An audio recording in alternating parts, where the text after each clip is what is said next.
आज लालू यादव के लिए एक अच्छी खबर आई और दो बुरी खबरें आई। अच्छी खबर यह कि नौकरी के बदले जमीन घोटाले में आज दिल्ली की राउज एवेन्यू कोर्ट ने लालू यादव, तेजस्वी यादव, तेज प्रताप यादव समेत इस केस से जुड़े सभी आरोपियों को जमानत दे दी। लालू यादव पर आरोप है कि उन्होंने रेल मंत्री रहते हुए 2004 से 2009 के बीच नियमों की अनदेखी करके कई लोगों को ग्रुप डी के पदों पर नौकरी दी और उसके बदले में उन लोगों से जमीन ले ली। इस केस में एनफोर्समेंट डायरेक्टरेट की चार्जशीट फाइल होने के बाद कोर्ट ने सभी आरोपियों को समन किया था। आज सभी आरोपी कोर्ट पहुंचे। कोर्ट में आरोपियों ने बेल एप्लीकेशन लगाई जिसे कोर्ट ने मंजूर कर लिया।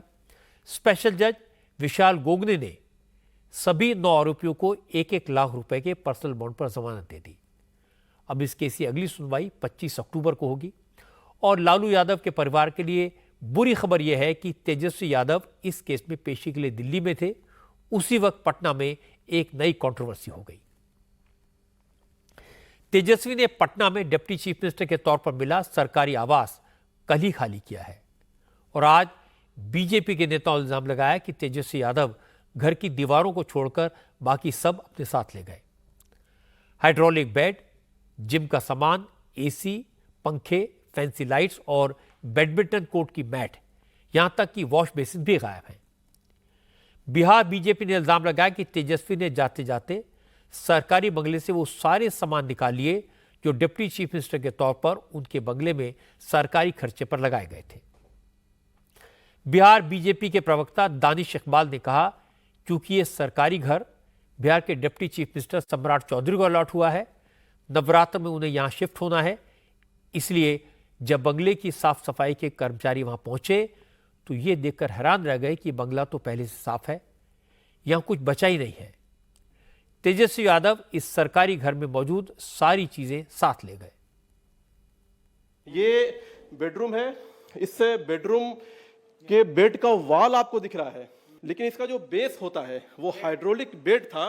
उस हाइड्रोलिक बेड को यहां से तेजस्वी यादव जी अपने साथ ले गए हैं। हाइड्रोलिक बेड था, महंगा बेड होता है, उसको वो यहां से ले गए। जितने भी लाइट्स लगे हुए थे यहाँ पे, आप देखो कहीं भी लाइट्स आपको नहीं है, सब जगह आपको वायर दिख रहा है।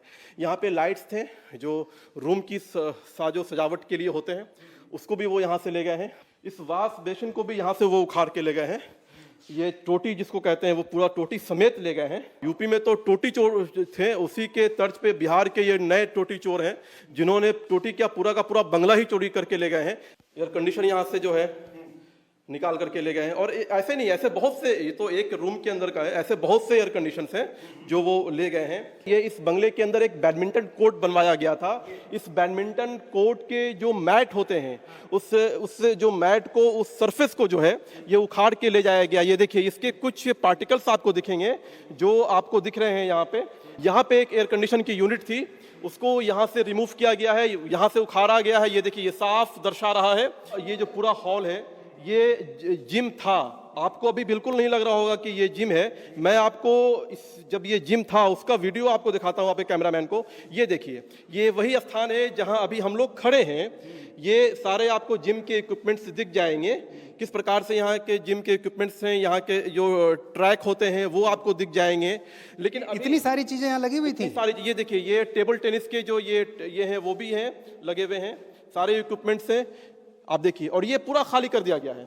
इसकी जानकारी हम लोग को आज हुई जब, क्योंकि दशहरा का पावन पर्व चल रहा है और सम्राट चौधरी जी जो माननीय उप मुख्यमंत्री हैं उनको यहाँ पे शिफ्ट होना है इस दशहरे के शुभ अवसर पर और कामकाज शुरू करना है इस बंगले से।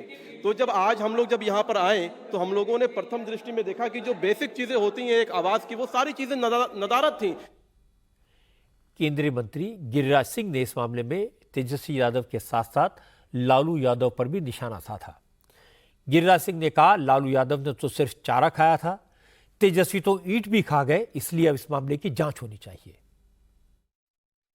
आज मैंने देखा तेजस्वी जी के ऊपर था कि घर के सामान उठा के ले गए, ईटा पत्थर तक उठा के ले गए, बाथरूम ले गए, जिम ले गए, क्या नहीं ले गए, क्या क्या ले गए, ये तो अब जांच का विषय है। इस पर जांच होनी चाहिए कि अब तक उप मुख्यमंत्री बिहार में एक ऐसी मुख्यमंत्री ने किया था कि सारे मकानों को आइडेंटिफाई कर दिया था, मार्क कर दिया था कि कौन उप मुख्यमंत्री का है, कौन मुख्यमंत्री, कौन मंत्री का। वैसी स्थिति में उप मुख्यमंत्री के उक्त बंगले पर कितने पैसे खर्च हुए और कौन कौन सामान बचा है, इसकी जांच होनी चाहिए, एफआईआर होनी चाहिए। पिताजी तो केवल चारा खाया था, ये तो ईंटा भी लिखा गए। अब मैं आपको इस मामले का दूसरा पक्ष सुनवाता हूं। बिहार बीजेपी के नेताओं ने तेजस्वी यादव पर डायरेक्ट अटैक किया, उन्हें ब्लेम किया, सरकारी घर में मौजूद कीमती सामान निकालकर ले जाने का इल्जाम लगाया। तो आरजेडी ने क्या कहा?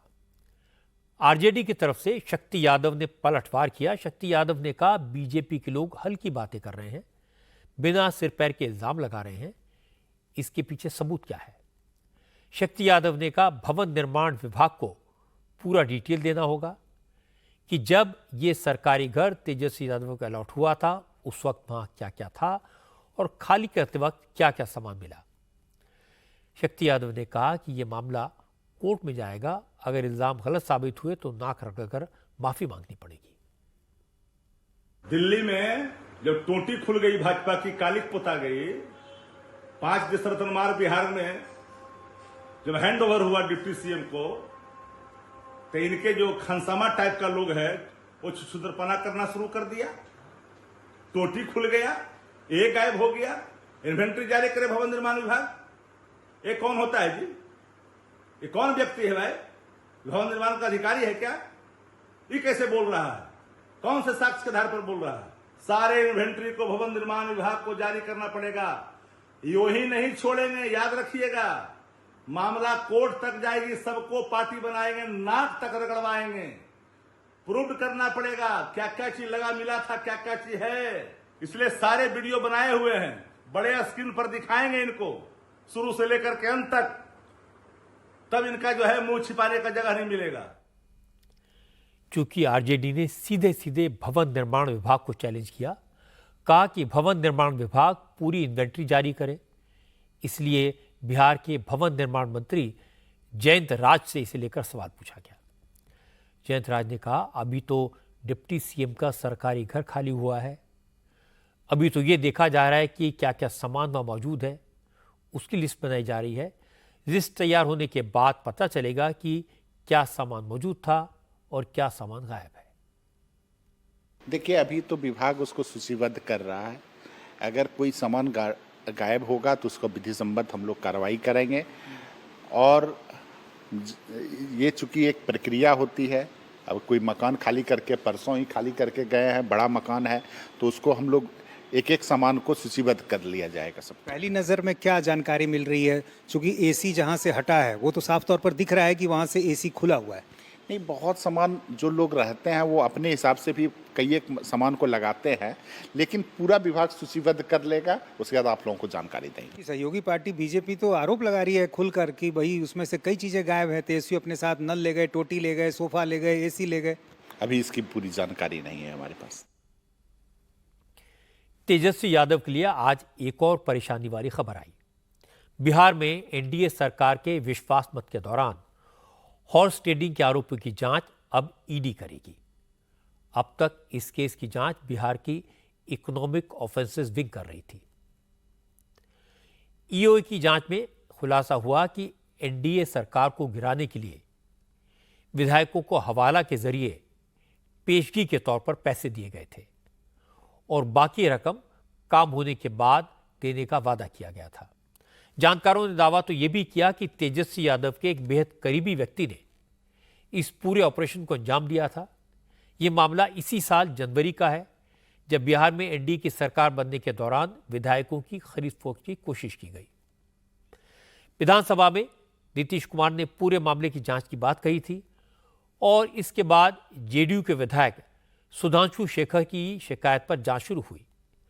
आज बिहार सरकार की इकोनॉमिक ऑफेंसेस यूनिट ने अवैध लेन देन से जुड़े सभी साक्ष्य, सारे एविडेंसेस ईडी को सौंप दिए। ईओयू के दौरान डीआईजी माधवजीत सिंह ढिल्लों ने कहा कि इस मामले की जांच चल रही है, ईडी इस जांच को आगे बढ़ाएगी। कि हम लोगों की सबसे पहले कोतवाली थाना में प्रतिवेदित हुआ था ये मामला। उसके बाद कोतवाली थाना से हम लोगों ने इसको टेक ओवर किया था और अभी इसका अनुसंधान चल रहा था। उसकी प्रिलिमिनरी इंक्वायरी हुई थी और इसमें ईडी को जो रिपोर्ट किया है उस ईडी अपने स्तर से जो इसका जो फाइनेंशियल ट्रेल और मनी लॉन्ड्रिंग और धन शोधन की जो इसमें बात आई थी उसका साक्ष्य जुटा रही है और हमारी तरफ से जो क्रिमिनल मामला है उसका इन्वेस्टिगेशन चल रहा है। उसमें काफ़ी स्टेटमेंट्स हुई हैं और अभी ये कांड अनुसंधान अंतर्गत। हालांकि आज तेजस्वी यादव ने कहा ये सारे केसेस राजनीतिक साजिश का नतीजा हैं। उन्हें न्यायपालिका पर पूरा भरोसा है, किसी केस में कोई दम नहीं है, उनकी जीत तय है। यार आप लोग सब लोग जान रहे हैं कि पॉलिटिकल वेंडेटा के हिसाब से ये केसेस किए गए। हम लोगों को न्यायालय पे पूरा भरोसा है और आज हम लोगों को जो है बेल न्यायालय ने दिया है और ये पूरी तरीके से जो है राजनीतिक साजिश षड्यंत्र जो है वो बार बार ये लोग करते रहते हैं और जितने एजेंसी हैं उनका दुरुपयोग करते हैं। तो कहीं भी इस केस में मुकदमे में दम नहीं है और हम लोगों की जीत तय है। तेजस्वी यादव की बातें सुनकर लगता है कि नौकरी के बदले ज़मीन घोटाले में उनको ज़्यादा टेंशन नहीं है, क्योंकि जिस वक्त का ये केस है उनका दावा है उस वक्त तो नाबालिग थे। जहां तक डिप्टी चीफ मिनिस्टर के बंगले से सरकारी सामान साथ ले जाने का आरोप है तो तेजस्वी यादव इसे भी राजनीतिक साजिश बताकर खारिज कर सकते हैं। लेकिन विधायकों की खरीद फरोख्त का केस तेजस्वी को परेशानी में डाल सकता है, क्योंकि इसमें तेजस्वी पर विधायकों को पैसा देने का इल्ज़ाम है। अभी तक ये केस ईओयू के पास था, अब मामला ईडी के पास पहुंच गया और ये तेजस्वी के लिए बुरी खबर है।